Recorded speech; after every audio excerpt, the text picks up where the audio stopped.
a Mopani City International Cargo Airport e eteletswe pele ke company ya 123 Dimensions kwa toropong ya Selebe-Phikwe e supa tema jaaka di-company tse di ikemetseng di supa kgatlhego ya go tsenya letsogo mo ditlhabololong tseo. Ditlhabololo tse di ikemiseditseng go fetola toropo ya Selebe-Phikwe go na lefelo la boremelelo jwa dipalamo le madirelo ka mo karolong e ntšha ya gongwe ka babeeletsi a rutlepego ka Mamusi Siska. Lehelo le la dihekere di le 2,000 le tla fetoga go nna boremelelo jwa dithoto go tlhokomela go baya le ditirelo tsa dithoto tsa mo gae le tsa mafatshe a sele. Mo tlhabololong e go setse go na le dikhamphani tse di supang kgatlhego. Sesupo sa kgolo mo tshepong ya go beeletsa mo maikemisetsong a go fetola toropo ya Selebe-Phikwe go nna boremelelo jwa mesepele le dithoto. They believe that everything has to be done and led by the private sector, by the government. Has to be tested, and that is why we are saying we are going to have an ADP 12 that is going to be private sector led, and we are happy today that we are just coming here as government to facilitate, to give room to the private sector to assist us to create jobs. In terms of mobility and logistics, in Côte d'Ivoire, in the Republic of Congo, we hold a 50% stake in a holding company of 5 airport concessions that includes the Abidjan hub in that region. That is just to give you a flavor of some of similar projects that our group is capable of. So we as BTC have been well known for only providing telecommunication infrastructure and any other development. So we are saying we are in a digitized world where now we go to an extent of engaging, to an extent of advising, to an extent of collaborating, and to an extent of partnering with any development that has been brought forth. Puso e itlamile go thama mebereko metsholofelo ke gore lehelo le tlise ditirelo di le mmalwa go diragatsa maitlamo ao. During construction, we are going to have 10,115. We really went through these figures, Minister. They're actually a bit high, when we were at Pemando. So we came at 10,100. What Pemando is saying is, how many jobs are you going to create, not how many people. And to revive the economy of Selebe-Phikwe, and subsequently to that of this great republic.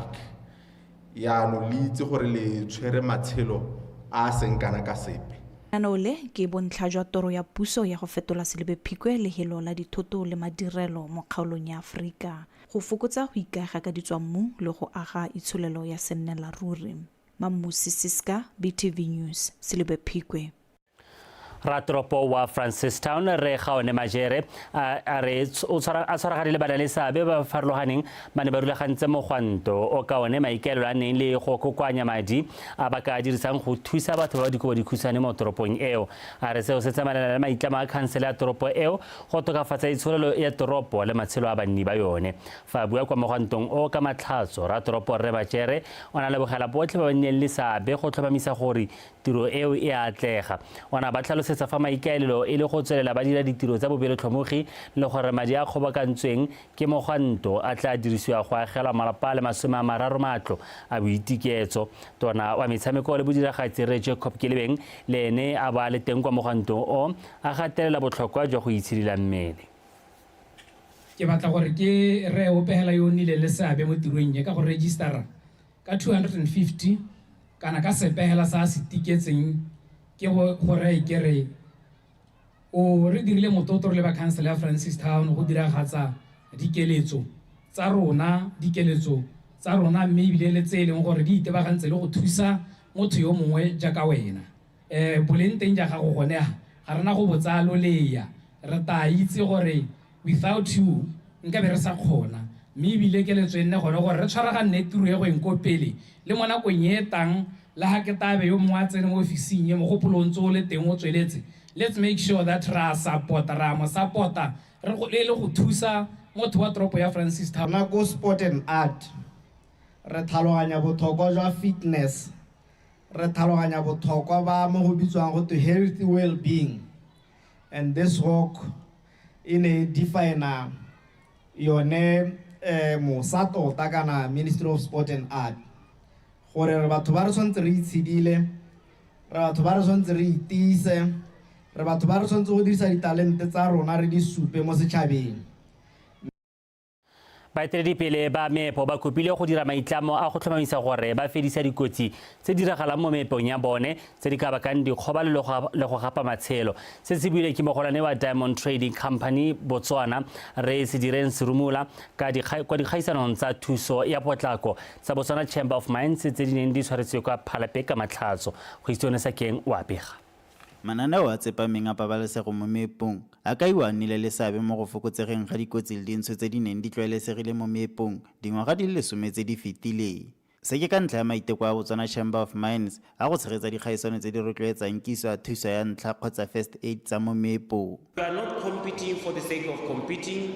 We are actually going to be learning. Part of learning is reading, part of learning is observing.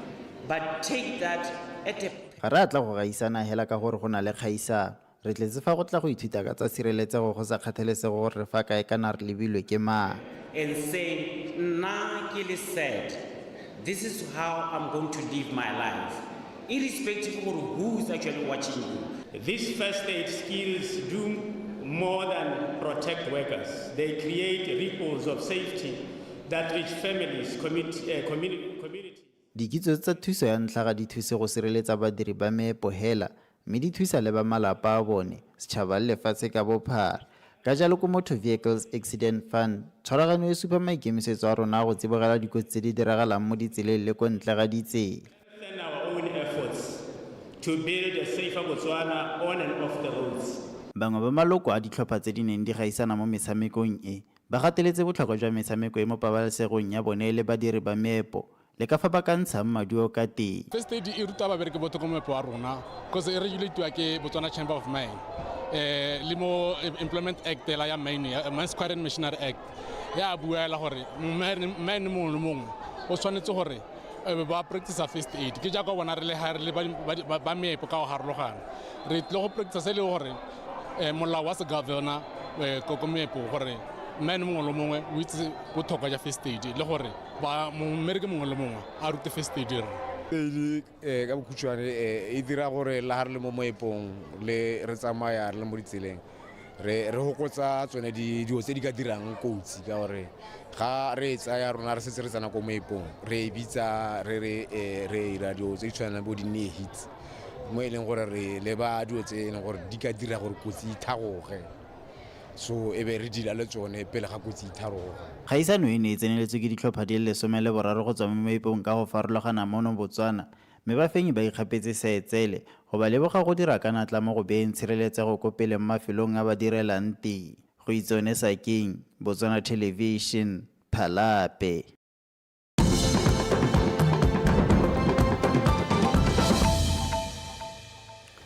wa tshosantso le bile dikgang tsa Botswana Television a re gatele pele baeteledipele ba khansele ya boteti ba itlamile go rarabolola matshwenyego a mang bagwebi ba ba botlana segolo thata ba ba rekisetsang mo maikgwatlheng fa bua kwa bokopanong jwa bogogi jwa khansele le bagwebi ba mo maikgwatlheng kwa Letlhakane modulasetulo wa khansele ya boteti re Unkhuparetse Mannatsie a re maikaelelo a khansele ke go dirisana le bagwebi bao ka ba le botlhokwa mo itsholelong ya kgaolo a rutlepego ka se ba etseng tebogo ba ke bangwe ba bagwebi ba rekisetsang mo mekgwatheng ba akaretsa ba kape go loga meriri le ba bangwe ba tsenetse bokopano le khansele go beta tsela ya gore ba gwebe sente ba sa kgopakgopediwe ka ebile modulasetulo wa khansele ya boteti re Unkhuparetse Mannatsie a tlhalosaga ba na le seabe se segolo thata mo go godiseng itsholelo.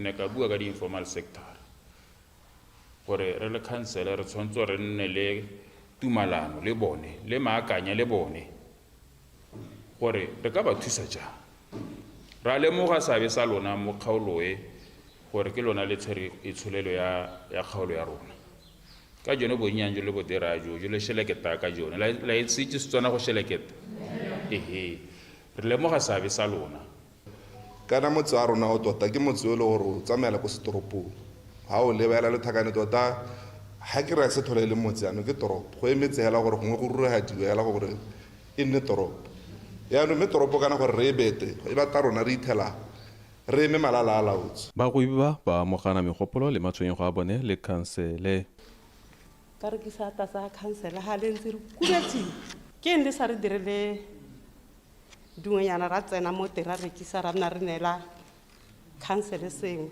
council a mikile a re sena nela batho distole tse di korenke ya tsamaya go bona gore a mi da operator kana ha di operate na di license tsa di workers dio di mo di mo sentsa rona ha lo di batle mme tsena mo machaineng hardware Mrs. o re kisa zotse o etsa yang le rona ra akanyetse le re license ka gore na one of the people ba ba chargitsweng ke rekisa di perfume boeteledipele jwa khansele bo tsebogetse dikgang tsa bagwebi mme bo gakolotse gape botlhokwa jwa go thama mekgatlho ya bagwebi ga go na le dikgang ke yone ga ene ke bua gore a go irwe di-association mme re tla lelela mo go lona gore dirang jalo mekgatlho yone eo e leng gore re tla nna re buisana le lona re kopane le informal sector le lona re bone gore re ka thusana ja re ka bankanya seemo se le berekela mo go sone jaaka ntse le bua ka go harolwa ga tse di-license jalo jalo go tsweng mo bokopanong jo khansele e tla simolola go etela bagwebi ba ba direlang mo mekgwatheng go thusa go diragatsa melawana e tla laolang bagwebi bao mo kgaolong. Sebaetseng Tebogo, BTV News, Letlhakane. mogolwane mo lephateng la diphologolo le makgabisanaga re ke a leboga Komanyane a re ditlou tse dintseng di apesitse banne ba metsi a ngwatle le mononkobo ka letshoba di boetse kwa lefelong la diphologolo la CKGR. Re Komanyane a re mekgwa ya go fuduga ga diphologolo e dirwa ke go fetoga ga tikologo. Pego ka no Modungwa. Re Komanyane a re e rentswa tikologo ya kgalagadi e omeletse ebile se lefelo le le ratiwang ke ditlou ba dumela gore go beya mo ga ditlou go ka tswa gone go paka go ga tologa ga mafulo kana go batlana le metsi segolo jang ha dipatela se ga go lwala mafulo le diphologolo tse dingwe go bokone ja lefatshe leno. Ya no ra ha di tsamaya ga metsi a batho ntse ba di reporta ne ra le mo ga bosupa re di ga le ga ile gore di ne di eta phakela le gara ga bosigo ya no irile ha re ntse re sala metlhala te mora gore re le mo gore di tsamaya go apa le runo kwe di tsamaya gare ga ngwatle di tsamaya gare ga mono la bohelo ga re ta re kopana le tsone e ne le kana botlhano re tswa mo kwene di supa gore di kgonne go tshaba kana go tsamela go CKGR. Re Komanyane o tswelela ka go tlhalosa gore go ya ka ditso ditlou di tlwaelesegile go bona go bokone ja lefatshe leno ka gantsi di nna fa go na le metsi teng jaaka ko Kavango le ko Chobe mme ke ka mo di ka seke di kgone go itshetlela mo kgaolong ya kgalagadi ka gore ga gona metswedi ya metsi. Le gore mo bongwe ga di na that adaptability kana ha di ka kgona gore di sa be botoka teng le tsone ditlhare go laola le ditlhare gore ditlhare tse di ka kwang ke se di ka se jang kana ja ka gore gantsi di ganela go bokone ja la hatsi go supa ka kwang ga di ka ke di tshela jaaka di le kako. Banne ba metsi ya ngwatle le monong ba ka wela dibete jaanong ka jaana ditlou tseo di boetse ko CKGR segolo jang ka go nna teng ga tsone ko metseng eo gone go ekeditse kgonagalo ya go paka tshenyo ya dithoto le go nna borai mo matshelong a batho. Neo Modungwa, Botswana Television, Hukuntsi. Tona wa tikologo le bojanala re Winter Molutsi yo e neng e le moe wa tlotla kwa moletlong wa go ipelela thobo ya monongwaga kwa kerekeng ya St. Anthony Catholic kwa Phalape o ka ile fa mowa wa tshwaragano o sipiwang ke kereke e o itumedisa ebile le sengwe se se ka isang lefatshe leno kwa pele. Moletlo o e ne le go tla go ipelela katlego ya go ba maloko a kereke eo a kgonne go kgobaganya madi a ka thusang dipaakanyo tsa kereke ya bone a rutlepego ga Gabriel Mmereki. E rile a amogela phuthego ya kereke eo modulasetilo wa lekgotla la borre mo kerekeng a supa fa ba itumelela go ba kgonne go tshegetsa letsatsi le la thobo mme ba isa malebo otlhe ko go Ramasedi yo o segofaditseng maikelo a bone otlhe. Gompieno ke letsatsi la boitumelo la kutlwano le la go leboga. Re kopane fa go leboga Modimo rara wa rona yo matla otlhe yo re fileng bophelo pula mmu o na le matshelo le maungo a tiro ya diatla tsa rona. kereke ya St Anthony ne a simolisa maikaelelo a yona go ka kgobokanya madi a tla thusang go tokafatsa seemo sa yone ka kgwedi ya Motsheganong. Morulaganyi yo neng a eteletse pele ditiro tseo o ka ile gore le fa ba ne ba kopana le dikgetho ka go farologana ba kgonne go fitlhelela se ba neng ba se ipeile pele. Thobo e re lontshitse ka May ka di 14 maikaelelo le gore isa di-funds tse e leng gore di dirisiwa go thabolela kereke. Tota e rile ha re simolola re launcha re le ma St Benedict be re ipeela seelo sa 150,000 e le madi a re leditseng go a re isa ngwaga because ba last year ba St Patro Pioneer ba re isitse 96,000. yaanong dikgwetlho tse re kopaneng le tsona ka le itse madi le mathata tota mathata ne le one madi gangwe re tshwanetse go re isa di-funds ba kao lengwe ba sa ntshela sentle tsone dikgwetlho tse re kopaneng le tsone le Tona Winter Moletse wa kgoletse kereke eo go bo e tsweletse ka go sala morago dithuto tsa tumelo ya bone sente ebile a ka ya fa kereke le botlhokwa thata mo go sireletseng setšhaba mo diemong tse di thata le gone go aga setšhaba se se nang le kuto le botlhoko.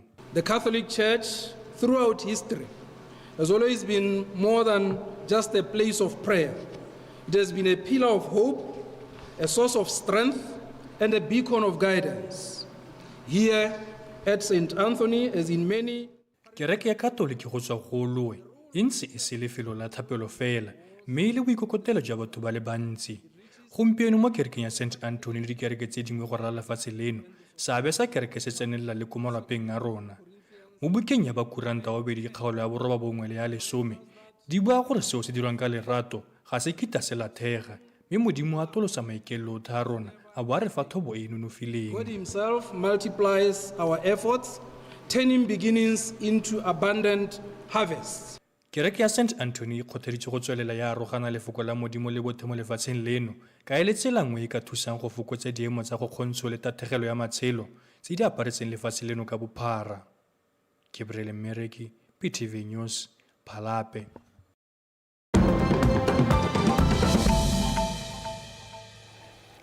Wetso ya nunga rebe sa mafatshe a sele moeteledipele wa phati ya kganetso mme Simon Babo o latlhetse talama ya gagwe maabane kwa Abidjan go tsaya karolo mo ditlhophong tsa botautona tsa lefatshe la gabo la Ivory Coast. Mme Babo yo le mohumagadi wa tautona wa pele Laurent Babo o latlhetse talama a le mo tlhokomelong e tseneletseng ya sepodisi ha e sa le papatso e simolola. Mme Babo a ntse a tsweletse ka gore Ivory Coast e tshwanetse go nna le kagiso o kopile gore go nne le tshitsibalo jaaka na simolola ipapatso ya gagwe go fitlhelela letsatsi la ditlhopho.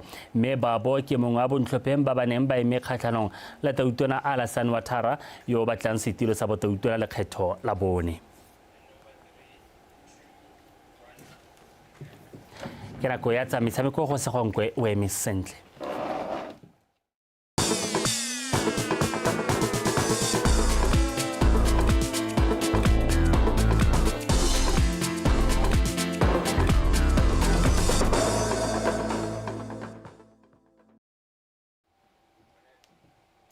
tla go leboge sa moka mme ke re madume we sotlhe ja sa tlhalositse yo fano ke go segonkwe yo ke tla ke kgonela re khansa metshameko e le sa Botswana Tonight mme ka gore letle a re tsena mo go tsena re simolole ka digogang kwa pele re simolole ka tsone tsa FNB Premiership. Stopa sa Morupule Wanderers se letse se ruthakile sa Extension Gunners ka dinotsenne go le fela mo motshamekong wa beke ya bofera bongwe o neng wa tshamekela kwa lebaleng la GU Stadium mo no Gaborone a jana re bone matlhasedi a motshameko o Paramela mokarolo ye kotsi ba go teng fa be go te ya tlanyele le tloa. That's a brilliant header go ka bula jalo tinna mo motshamekong wa rona a bo di bogakgwele Tsimini o batla motho Chisele ba sireletsa Kevin Ndebele Makhura. It's a beautiful goal go mo motshameko ba o ile sentle pero bone batla motho tshameka jalo ka ko monna ba kitla kgwele aba ya tsaya le letloa wa romela en isinya romela kgwele ba buluke Makhura bona kgwele ba tla mo molomo wa dino thogo gape aba ya tsaya le letloa Chisele bota jalo goal number 4. I mean, it's a game of football where you start from afresh. You know, things are not moving well, especially this game. After seeing this game, we need to work hard. I mean, from defense, I mean, going midfield, going forward. But I think the boys tried. They tried, really. It's not easy for them.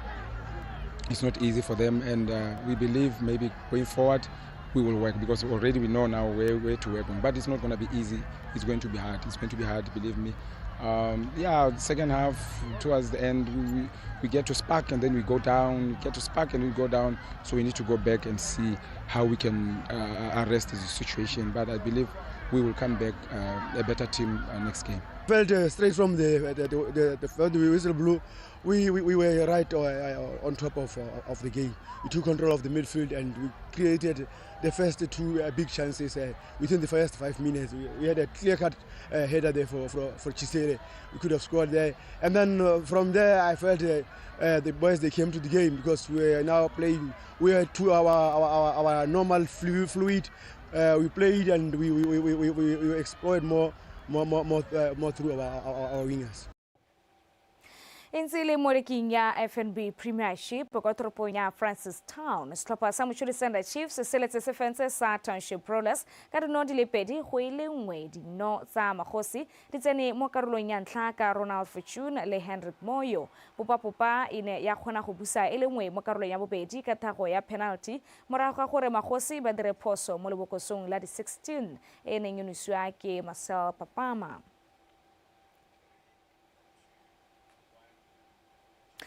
Farotswelela Tshepo Sitali ke ene moeteledipele yo mošwa wa lekgotla la Botswana National Olympic Committee morago go fenya ya rona Sharp lo keritse malesu ba baneng ba gaisanela maemo ao kwa phuthegong ya lekgotla leo e neng e tshwaretswe kwa tlokeng maapane a jaana o rutlwe dintlha ka Kgomoso Sefako.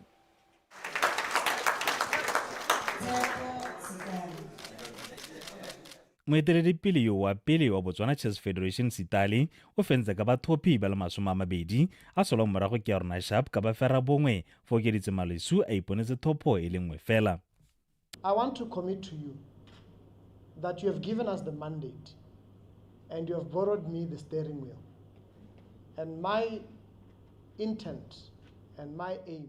Le re hile marapa go etela lekgotla le pele mme ra go netefatsa fa re dira tsotlhe tse di tlhokafalang ebile re dira ka botswapelo mme re le mmogo re tsamaya le lona. Ke rata go leboga ba Athletes Commission ke lemoga botlhokwa jwa bone jaaka ba emetse batshameki ba e leng bone ba dirang motshameko seo leng sone. That the product we sell in sport, and we need to make sure that we put them at the center. And I expect that from here, all of you here in National Federation should have an athlete represented in your board. If we are agreeing that with the Olympic Committee, we need athletes representation. We can't say that the heart of what we do and not see them sing in your boards. Mema mothusa moeteledipele a tsere ke Michael Moroka fa Tebo Segaisi le Game Mompe ba gapila mothusa moeteledipele wa nthalo a bobedi ka tatelano eo. Maloko a taleletso a akaretsa Boikobo ga o lebalwe o fentse bakwadi le ke ba lebile Ramontsho. We already have the strategy, but I still believe the strategy that Red Senyogo has left us with, we can put a few initiatives that are specific to all of us. Re setse re na le moalo wa gore re a go dira jang go ya pele mo go thabolle motshameko go setse go na le dikgaisano tse di gautshwane jaaka tse di kwa Angola ga mmogo le tsa mafatshe a selekane kana Commonwealth Games. Re tshwanetse ra simolola go ipaakanya ra itse gore re na le dikgwetho mme seo ga se ka re emisang. Re tshwanela gape ke go baakanya seemo sa tiriso ya diritibatsi mo metshamekong ka gore re ka toga ra iphitlhela re sena batshameki ka di-Olimpiki tsa 2032. That is still lingering. It's a major issue because if you are not careful, 2032 will not have athletes to the Olympics. Re sa le fu maloko a komiti a kgalemo lenyatso le boikuelo a ta thopiwa go buthegong e kgethegileng morago gore maloko a kope gore ba bana le kgathego ba fiwe sebaka sa malatsi a 7 go ka tsenya dikopo. Komiti ntšha e ta etela lekgotla leo pele sebaka sa dingwaga tse 4 go fitha ka 2029. Kgomotswe Sefako, PTV Sport, Tlokweng. Re salefo moeteledipele wa pele wa lekgotla la Botswana National Olympic Committee Colonel Botsang Tshenyego o gwetlhile komiti e ntšha ya lekgotla leo go tsweledisa fa ba tlogetseng teng le go dira go gaisa gore ba ise lefatshe leno kwa godimo mo metshamekong. Tshenyego o buile seo kwa phuthegong kgolo ya lekgotla leo e neng e le kwa Tlokweng maapane. Kgomoso Sefako wa tswelela. Dingwe tsa diphitlhelelo tse di tona mo nakong ya ga Colonel Tshenyego le komiti ya gagwe di akaretsa go gapa gauta go kgaisano ya di-Olimpiki e le la ntlha mo ditsong tsa lefatshe leno. My message is please catch up and surpass this record as fast as possible. This is a hot seat that requires one. moeletso wa me mo go ba ba taetelang pele lekgotleng ke gore le dira go ise jaaka re dirile ga go motlhofo go nna mo setilong se ka gore go gontsi mo tlhokang go dira go tshegetsa seriti le ditsetana tsa di-olympic le tsa motshameko ka kakaretso re tshwanelwa ke go bereka thata go thabolola motshameko. And the sports beyond medals, we should ask ourselves what we should do to improve sport value proposition, positioning sport as a prime solution to current world challenges, peace, environment, health, economic and other social ills. E ntse le ko phuthegong eo mookamedi wa ofisi e emeng kgatlhanong le tiriso ya diritibatsi tse di sa letlelelweng mo metshamekong ka National Anti-Doping Office Coordinator Frederick Seno o ne a supa fa dipalo tse di golelang pele tsa batshameki ba monogae ba tshwarwang ka diritibatsi di tshwenya. If we were to aggressively get into the space and test like we are supposed to or expected to, insofar as the global standards are concerned, ga re itumelele se re se bonang ka tiriso ya diritibatsi e tsweletseng ka go gola. Se re batlang go se bona ke dipalo tse di fokotsegile ebile re sa tlhole re nna le tsone jaaka go ne go diragala mo dingwageng tse di ko morago. Gongwe gape nka tshwaela gore re ne re sa nne le dikgethotse ka gore go ne go sa dire ditikeletso di le dintsi jaaka gompieno. Someone could be telling me you did not receive any positive test at the point because you were not testing as much as you are testing right now. You would recall that previously we test even around 10 or even less than 10. So we are going up to around 150 to 200 tests normally at the end of the year. Gone ko gape komiti ene e fologa setilo e na re bolla dikoloi tse pedi tse dišwa tse di tla dirisiwang mo ditirong tsa lekgotla leo. Kgomotso Sefako, PTV Sport, Tlokweng. Ra ba lebogisa ebile re ba eleletsa bontle fela thata e le komiti e ntšha ya BNOC mme ke gore lo wetso di boela ka tselentse jalo re kgantsa metshameko tsa nako eno wetso a re bore kopana kgantse jana kana kwa bofera bongwe jaaka e tlabe ke ba ke go dineela gape ka puo ya Seesemane mme ke sone sa baka a re bue re go akole ditlhogo gape. Thulaganyo ya go aga maemelo a difofane kwa toropong ya Selebe-Phikwe e gatetse pele. Khansele ya Boteti e tlama go rarabolola matshwenyego a bagwebi ba ba botlana. Fa mo go tsa metshameko komiti e ntšha ya lekgotla la Botswana National Olympic Committee e kopia go diragatsa maitlamo a lekgotla. Wetso tsena kwa supa re di ba khutlo teng fa ba tepolwa pe ba latela ka seemo sa bosa.